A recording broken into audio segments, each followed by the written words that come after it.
ওয়া রাহমাতুল্লাহি ওয়া বারাকাতুহু।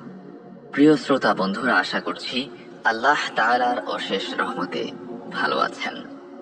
আল্লাহ তাবারাক ওয়া তাআলা তার পাপী বান্দাদেরকে মহা বিচারের পরে এমন এক কঠিন স্থানে বাস করতে দেবেন যা জ্বলন্ত অগ্নি ও বিষধর সাপ বিচ্ছুতে পরিপূর্ণ।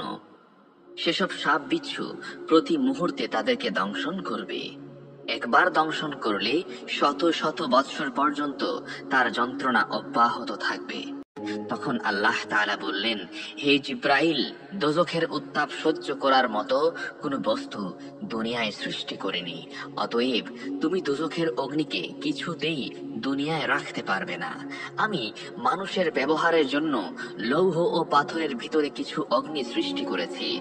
তুমি পাথরে পাথরে ঘর্ষণ করলে সেই অগ্নি বের করে আদমকে প্রদান করো।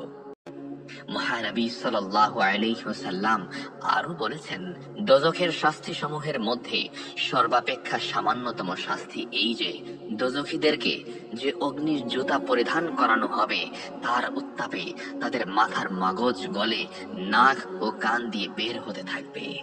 দুনিয়ার অগ্নির স্বভাব এই যে তা পাপী ও নিষ্পাপ সকলেই ভস্য হয়ে থাকে। দোজখের অগ্নির বিশেষত্ব এই যে তাতে পাপীগণ জ্বলবে, কিন্তু একেবারে ভস্য হয়ে নিঃশেষ হয়ে যাবে না, আর নিষ্পাপ ব্যক্তির কোনোই ক্ষতি হবে না।